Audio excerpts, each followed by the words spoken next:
And the way we intend to implement it is that we don't expect that we would wait for all 150,000 to apply before we start implementation. I sent out a press statement last week that said that we're prepared to start reimbursements from next month. The way our implementation is, we are taking the applications because we intend to reimburse, and then of course we need to take the banking information to facilitate that. But alongside that, we also have another portal that we call the Tertiary Institutions Portal. And the public institutions, we've engaged them, and then we've trained their staff, nominated 2 member staff from each public tertiary institution, and they are concurrently uploading the data of admitted students.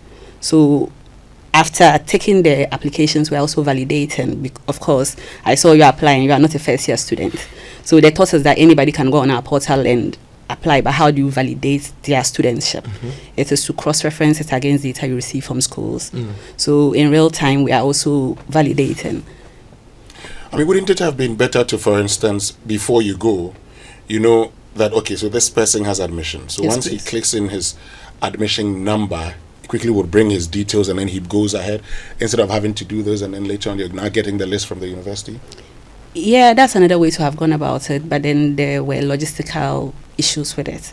And we are asking 168 universities to, or public tertiary institutions, to send us data. If I was asked at this morning, only University of Ghana out of the 16 public universities had uploaded. I anticipate that by the end of this week, many of them would have uploaded. So if I was to wait for them to do that, it would take a longer time. So, but as it goes along, once you have, so today, for instance, if you wanted to validate all University of Ghana's first year students who have applied through our portal, we'll be able to, because we have the data from the universities.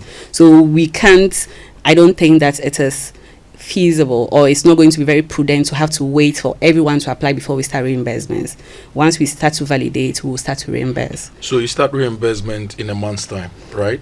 Yes, our timeline for it is that we wanted to amp up, or we want to amp up PR this week, so we can have higher enrollments or higher registrations. First, second week of June, we start validations, and then third week, we are ready to go. Do you have any deadline for registration for the students and their parents? So far, no, but the quicker you register them, the faster, because the way it's going to be done, it means it's going to be phased. So if we are able to do 50,000 validations, we are, so at any given time, there will be students at various stages of payments. But the first payment I want to be, even if you can pay 100,000, people will be happy. So if you want to be paid as quickly as possible, my encouragement is that please go onto the portal and register your information so we can validate your studentship and then pay you.